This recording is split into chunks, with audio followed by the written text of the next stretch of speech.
আসসালামু আলাইকুম। লামিস ব্লগে আপনাদের সবাইকে স্বাগতম জানাচ্ছি। ঢাকা থেকে আমি জান্নাতুল লামিয়া।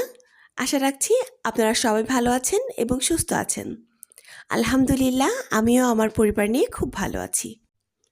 মাসের প্রথমেই কোনো কাজ থাক বা না থাক, এই বাজার গুছিয়ে নেওয়া কাজ কিন্তু আমাদের মেয়েদের সব সময় থাকে। আর মাসের প্রথমেই চলে আসে এই যে শুকনো বাজারগুলি। আরহামের বাবা এগুলি সবসময় খুব তাড়াতাড়ি নিয়ে আসে, কারণ শুকনো বাজারগুলি আমার খুব দ্রুত শেষ হয়ে যায় আর খুব তাড়াতাড়ি লাগে।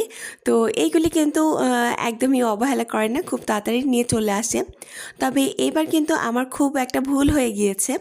এই যে আমার এই কৌটাগুলির উপরে কিন্তু বেশ একটু ময়লা জমেছিল। আমার উচিত ছিল এগুলিকে ক্লিন করে তারপর রিফিল করা, কিন্তু আমার আসলে শরীরটা খুবই খারাপ লাগছিল।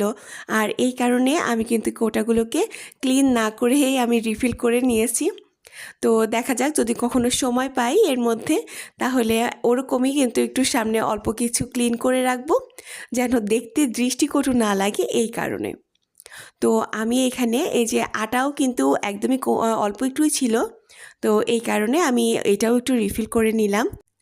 কিন্তু দেখুন, কাজ করে কি কোনো আরাম আছে? আরহাম কিন্তু আমার কোলে উঠেই বসেছিল। তারপর আমি ওকে এই যে কাউন্টার টপের উপরে বসে দিয়েছিলাম, আর ওকে সামনে রেখেই কিন্তু আটাটাও রিফিল করে নিয়েছি। তো ওকে আমি ওখানে ভয় দেখাচ্ছিলাম আর বলছিলাম, তুমি যদি এখন এখানে বসো তাহলে কিন্তু তোমার গায়ে আমি আটা দিয়ে দিব, আর তুমি পুরা একদম বুড়া হয়ে যাবে, সাদা হয়ে যাবে। তো এই কথা শুনে কিন্তু সে তাড়াতাড়ি করে নেমে গিয়েছে আর নিজে নিজেই খেলছিল। তো আরহামের বাবা কিছু অর্ডার করেছিল স্বপ্ন থেকে, তো সেগুলিও পার্সেল চলে এসেছিল, আর এইগুলি আমি এখন এগুলিও রিফিল করে নেব।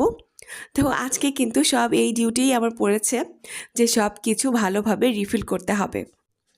স্বপ্নবাজারের এই নুডলসটা আমি এই প্রথম খেলাম, তবে এটা আমার খুব যে খারাপ লেগেছে তা না, মাশাআল্লাহ আমার কাছে খুব ভালোই লেগেছে। নুডলসটা খুব বেশি একটা অয়েলিও ছিল না, আবার যেই একটা মশলা থাকে সেই মশলাটা কিন্তু খুব বেশি স্পাইসিও ছিল না। আর এই কারণে আমার ছেলে কিন্তু খুব মজা করে খেয়েছে। এই জিনিসপত্রগুলি কিন্তু আমি মাসিক হিসেবে কিনে না। আসলে হয় কি, যে যখন যেটা শেষ হয়ে যায় তখন আরহামের বাবাকে বললে ও কিন্তু অর্ডার করে দেয়, আর এইগুলিকে আসলে মাসিক বাজার হিসেবে আমার সচরাচর কেনা হয় না।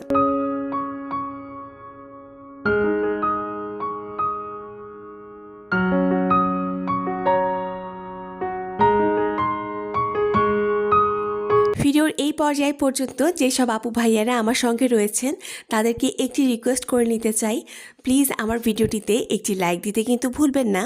আর যদি খুব বেশি ভালো লেগে যায় তাহলে কিন্তু আমার চ্যানেলটি সাবস্ক্রাইব করে আমার পাশে থাকতে পারেন।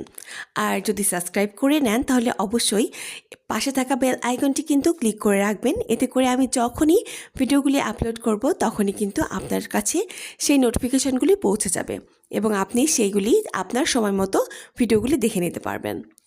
আর এই জাতীয় যদি লাইফস্টাইল ব্লগগুলি আপনি দেখতে পছন্দ করে থাকেন তাহলে চাইলেই কিন্তু আমার চ্যানেলটি ভিজিট করে আসতে পারেন।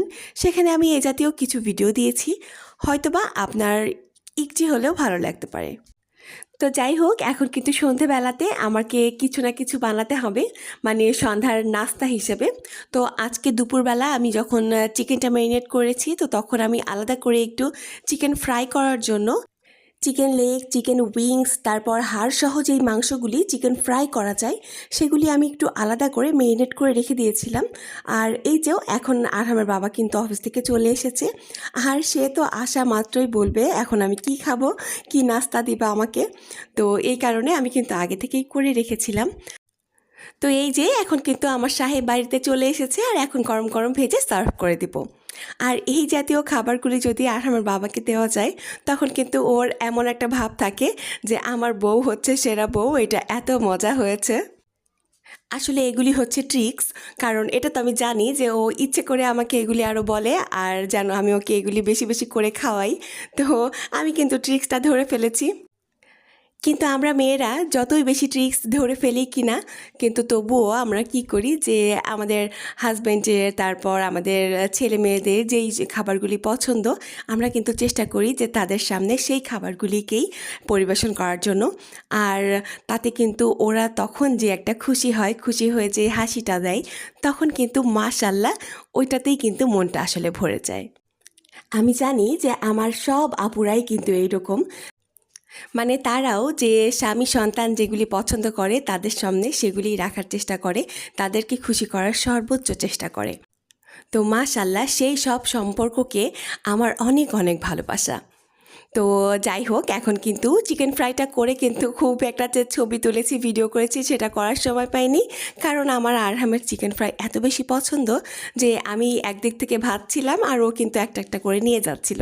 তো হয়ে এদিকে দেখলাম যে চিকেন ফ্রাইটা গরম গরম না খেলে অবশ্য ভালোও লাগবে না, আর এই কারণেই জাস্ট একটুখানি ভিডিও নিয়ে আমি কিন্তু ওদেরকে দিয়ে এসেছিলাম, আর ওরা তো একদম পাগলের মতো খেয়ে নিয়েছে। সন্ধ্যাবেলাতে কিন্তু আমরা সকলে একবার করে চা খেয়ে নিয়েছিলাম, আর এই কারণে কিন্তু আর আমার বাবা পরে বলল যে চিকেন ফ্রাই খাওয়ার পর ওরা আর চাটা খাবে না। কিন্তু আমি তো চা প্রেমী মানুষ, আমার তো এক কাপ চা না হলে হবেই না চিকেন ফ্রাইয়ের পর। এরপর আমি কিন্তু ওদের সঙ্গে বেশ কিছুক্ষণ গল্প গুজব করে তারপর আবার রান্নাতে চলে এসেছি। আর এই যে চিকেন ফ্রাই করেছিলাম ছোট্ট একটি কড়াইয়ে, আসলে চিকেন ফ্রাই আমার কাছে মনে হয় কি যে ছোটো ওই কড়াইগুলোতেই খুব ভালো হয়। এতে করে চিকেনগুলিকে কিন্তু একদম ডিপ ফ্রাই করা যায়, আর এতে কোনো কিন্তু ভয় থাকে না যে কোনটা সিদ্ধ হলো বা কোনটা সেদ্ধ হলো না। তো এই কারণে আমি কিন্তু সবসময় ওই ছোটো কড়াইটাতেই ফ্রাই করি।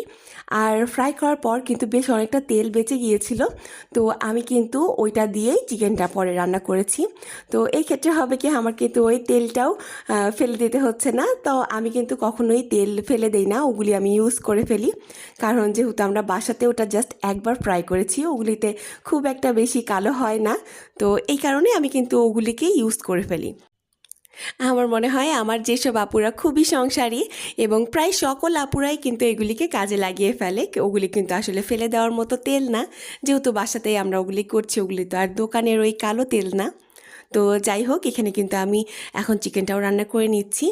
যদি কোনো কথা বা কোনো কিছুতে যদি আমি ভুল বলে থাকি তাহলে অবশ্যই সেই বিষয়টিকে প্লিজ ক্ষমা সুন্দর দৃষ্টিতে দেখার চেষ্টা করবেন আমার প্রিয় আপুরা। যেদিনকেই এই শুকনো বাজারগুলি আসে তো ওগুলিকে কিন্তু রিফিল করতে করতে বেশ একটা সময় চলে যায়, আর ওই জন্য আমি কিন্তু আজকে খুব একটা রান্নাবান্নার ঝামেলা রাখিনি। আর এই যে এখানে আজকে দেখছেন, এটা কিন্তু আমি গোটা রসুন দিয়ে আজকে রান্না করেছি, রসুন কিন্তু আজকে বেটেও দিইনি। আসলে আরহামের বাবার কিন্তু রসুন ভীষণ পছন্দ। আমি যারা দেখা যাচ্ছে করি কি, গোটা গোটা রসুন কিন্তু মাংসের মধ্যে দিয়ে দেই, ওটা ও খুবই পছন্দ করে খায়। তো আজকে কিন্তু এরকম করেই রান্না করেছি, তবে খেতে যে খারাপ হয়েছিল তা কিন্তু একদমই না, খেতে মাশাআল্লাহ খুবই মজা হয়েছিল। আজ ভিডিওটি এ পর্যন্তই রাখছি, দেখা হয়ে যাবে পরের ভিডিওতে। সকলকে খোদা হাফেজ, আসসালামু আলাইকুম।